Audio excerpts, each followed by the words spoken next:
الحمدللہ رب العالمین، اللہ کے فضل سے ہم نے قرآن کریم کے 3 پارے ترجمہ اور مفہوم کے ساتھ سننے کی سعادت حاصل کی، اور آج ہم 4تھے پارے کا آغاز کرنے جا رہے ہیں۔ اللہ تبارک و تعالی نے ارشاد فرمایا، لَن تَنَالُوا الْبِرَّ حَتَّى تُنْفِقُوا مِمَّا تُحِبُّونَ وَمَا تُنْفِقُوا مِنْ شَيْءٍ فَإِنَّ اللَّهَ بِهِ عَلِيمٌ۔ فرمایا کہ تم ہرگز نیکی کو نہیں پا سکتے یہاں تک کہ وہ خرچ کرو جو تمہیں پسند ہے، اور جو کچھ بھی تم خرچ کرتے ہو بے شک اللہ تبارک و تعالی اسے جانتا ہے۔ اللہ تبارک و تعالی کی راہ میں خرچ کرنے کے حوالے سے قرآن کریم میں بار بار ذکر کیا گیا ہے اور اس کے آداب سکھائے گئے ہیں۔ یہاں پر انفاق فی سبیل اللہ کے ذریعے کمال بر یعنی نیکی کے کمال کو پانا، تقوی کو حاصل کرنا، کہ مکمل طور پر کامل طور پر اگر تم نیکی حاصل کرنا چاہتے ہو مال خرچ کرنے سے، تو وہ مال خرچ کرو جس کو سب سے زیادہ پسند کرتے ہو، اپنے پسندیدہ مال سے خرچ کرو۔ بعض اوقات ایسا ہوتا ہے کہ بندہ کہتا ہے یار یہ چیز کسی کام کے لیے چلو کسی کو دے دیتے ہیں، وہ کچھ یہ انداز ہوتا ہے، اور کچھ یہ ہوتا ہے کہ یار فلاں جگہ ضرورت ہے تو اچھا سا بہترین سا مال وہاں پر دیں۔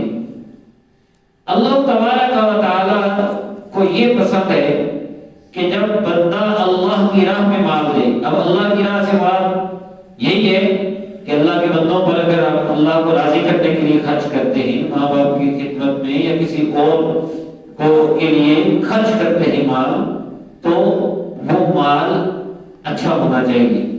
اللہ کے گھر میں دینا ہے مسجد کی خدمت کے لیے یا مدرسہ کی خدمت کے لیے یا کسی ضرورت مند کی ضرورت پوری کرنی ہے، تو یہ نہ دیکھیں کہ وہ مال جو کہ ہمارے کام کا نہیں ہے یا ہماری نظروں میں ہلکا ہے وہ دے، تو کہ اچھا دیں۔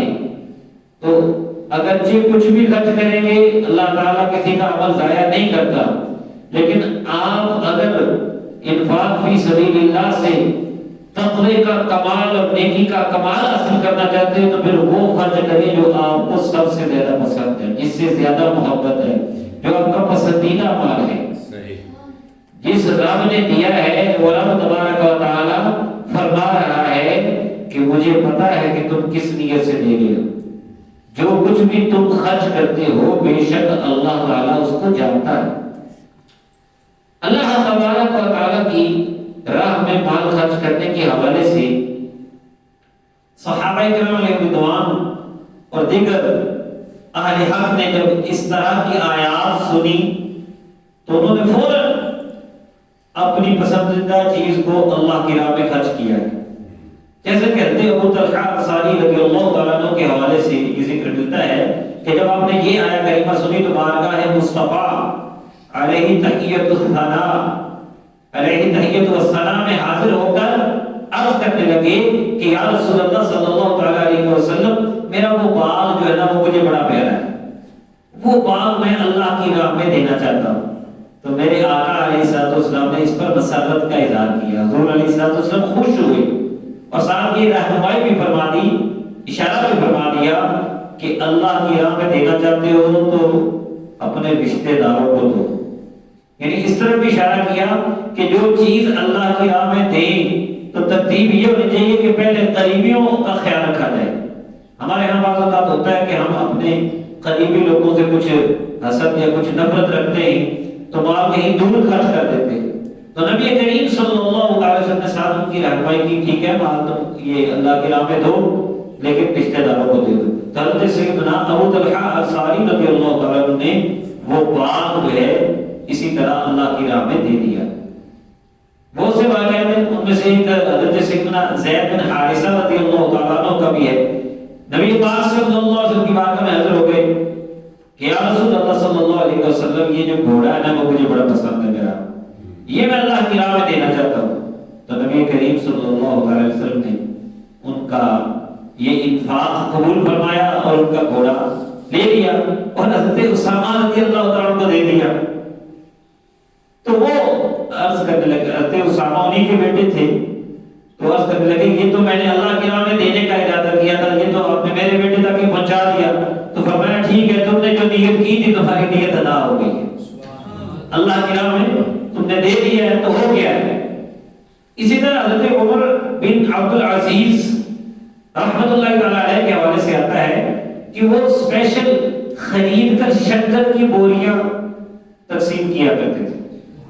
تو کسی نے کہا کہ آپ یہ تکلف فرماتے ہیں کہ پیسے خرچتے ہیں، شکر خریدتے ہیں، پھر اس کو آپ اللہ کی راہ میں دیتے ہیں، تو آپ شکر نہ دیں، آپ پیسے ہی دے دیا کریں اللہ کی راہ میں.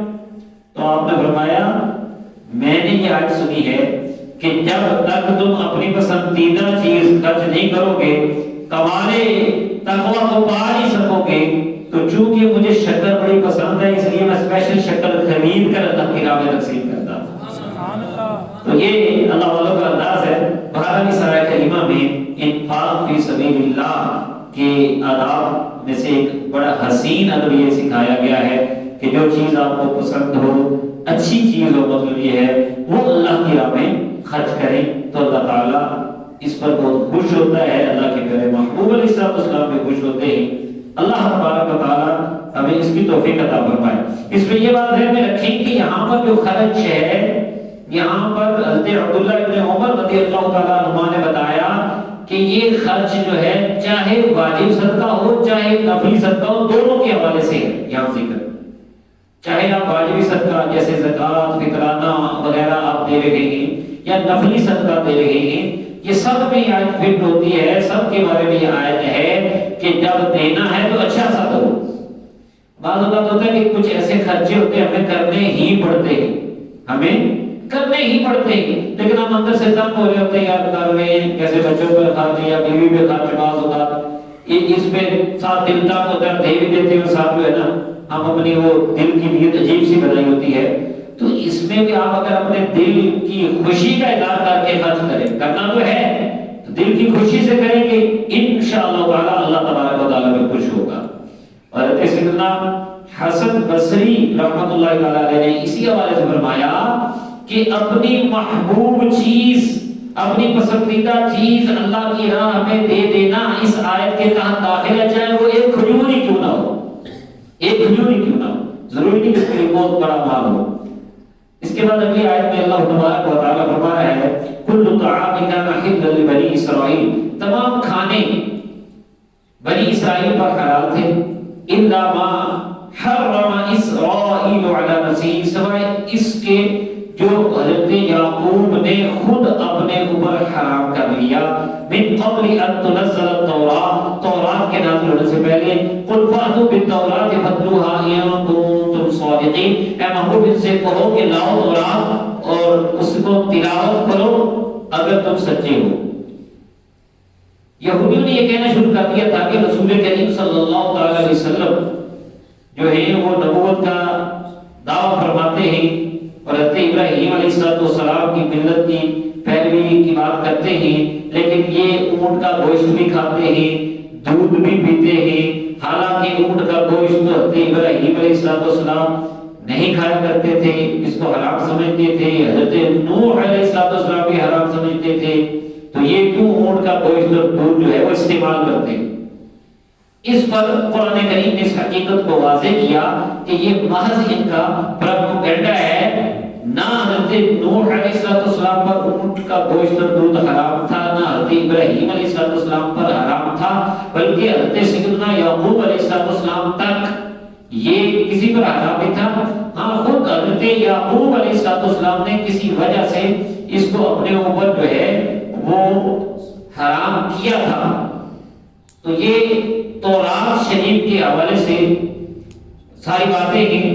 تب نبی پاک کو کہا گیا کہ ان سے کہہ دیں، ان کو چیلنج کریں کہ اگر تم سچے ہو نا اپنے دعوے میں تو لاؤ تورات شریف، تورات پڑھ کے سناؤ کہ کہاں لکھا ہوا تورات میں کہ ابراہیم علیہ السلام پر بھی حرام تھا یا نوح علیہ السلام پر بھی حرام تھا. تو بہرحال جب ان کو یہ چیلنج دیا گیا تو وہ تورات نہیں لائے، کیونکہ انہیں پتا تھا کہ پھر ہمارا پردہ کھل جائے گا، ہم تو محض پروپیگنڈا کر رہے ہیں. تو اس لیے آگے قرآن پاک نے کیا فرمایا فمن افترى على الله الكذب من بعد ذلك فاولئك هم الظالمون. تو جو اللہ پر جھوٹ باندھے گا اس کے بعد ایسے لوگ ہی ظلم کرنے والے ہیں. یعنی جو چیز حرام نہ ہو اس کو حرام قرار دینا یہ بھی ظلم ہے.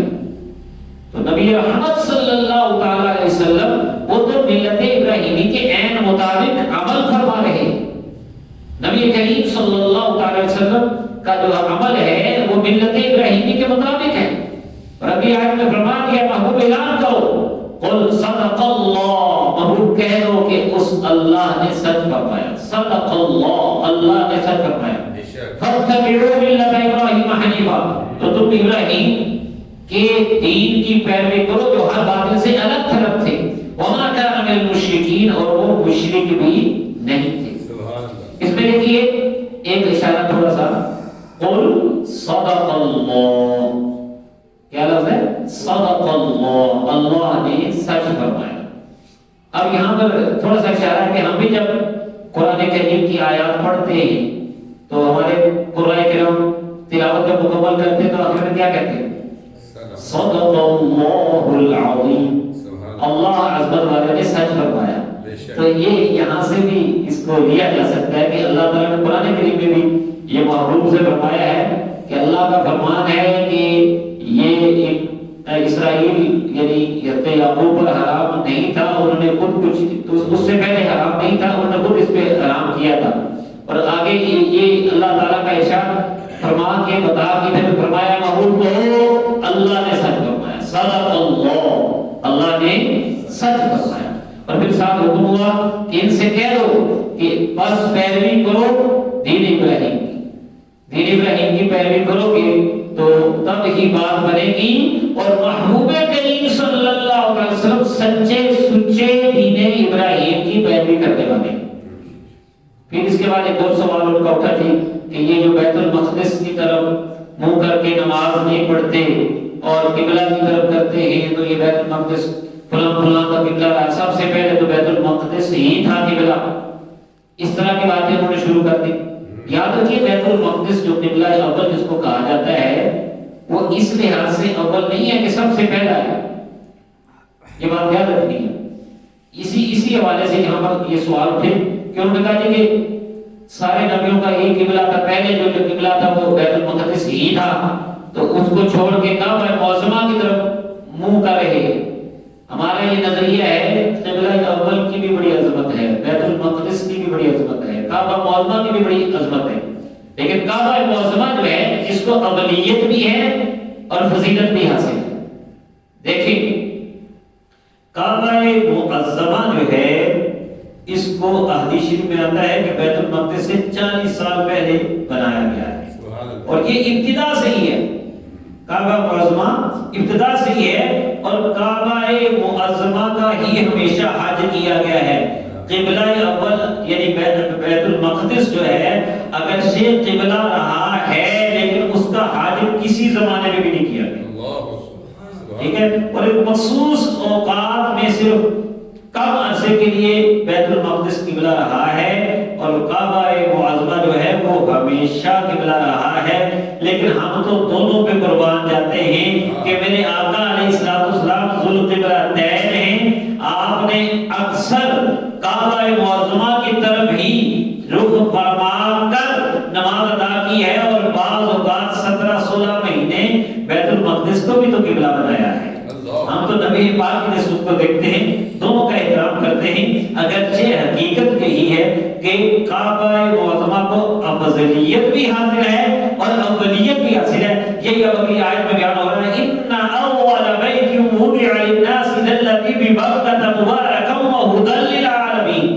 بے شک سب سے پہلا گھر جو لوگوں کے لیے بنایا گیا وہ ہے جو مکہ میں ہے. بکہ بکہ یہاں سے مراد کیا ہے؟ مکہ جو مکہ مکرمہ میں ہے. للذی ببکۃ مبارکا برکت دیا گیا ہے وہدی للعالمین اور تمام جہانوں کا رہنما ہے. دنیا کے متقدم میں پہلا وہ گھر خدا کا ہم پاسباں ہیں اس کے وہ پاسباں ہمارا. تو فرمایا کہ اس میں اس کی شان کیا ہے؟ یہاں بیان ہوگی نا، مبارک اور ہدی برکت والا ہے، ہدایت دینے والا ہے. اور آگے فرمایا فیہ آیات بینات، اس میں بڑی کھلی نشانیاں ہیں، بڑی کھلی نشانیاں ہیں.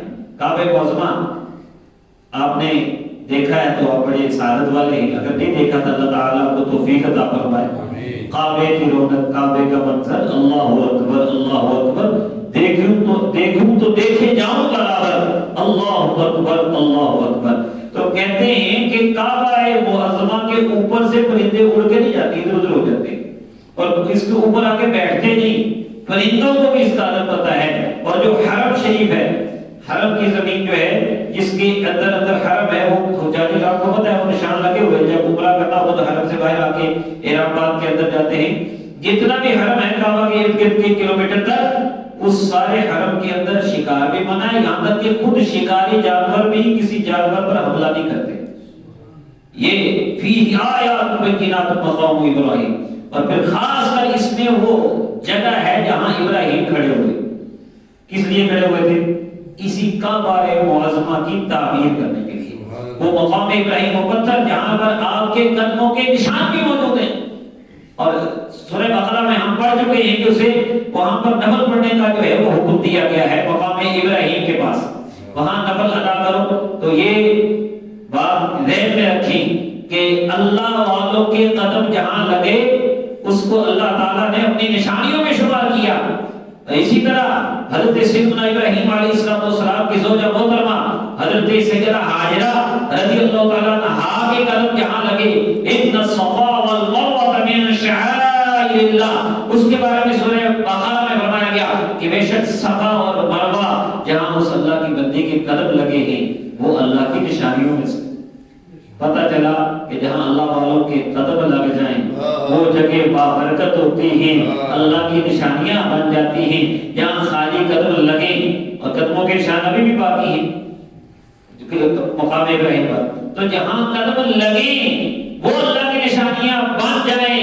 جہاں پورا جسم قدموں سمیت موجود ہو تو وہ کتنے برکت والی جگہ ہو.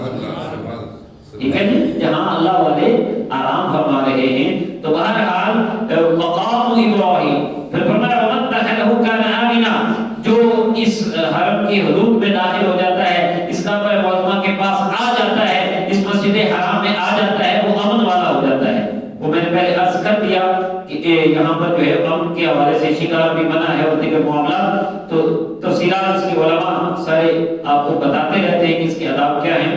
وَلِلَّهِ عَلَى النَّاسِ حِجُّ الْبَيْتِ مَنِ اسْتَطَاعَ إِلَيْهِ سَبِيلًا، اور اللہ کی رضا کے لیے بیت اللہ کا حج کرنا لازم ہے لوگوں پر جو بھی اس طرف جانے کا سامان رکھتا ہے، استطاعت رکھتا ہے.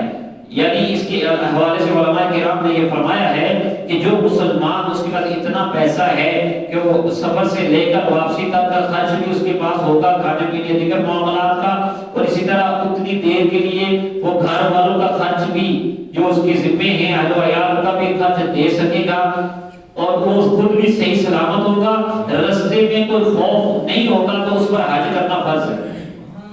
باقی تفصیلات اس کی آپ علماء سے مزید وضاحت سے پوچھ سکتے ہیں، لیکن اس طرح کے انداز میں آدمی اگر ہو تو زندگی میں ایک مرتبہ حج کرنا کیا ہے؟ فرض ہے.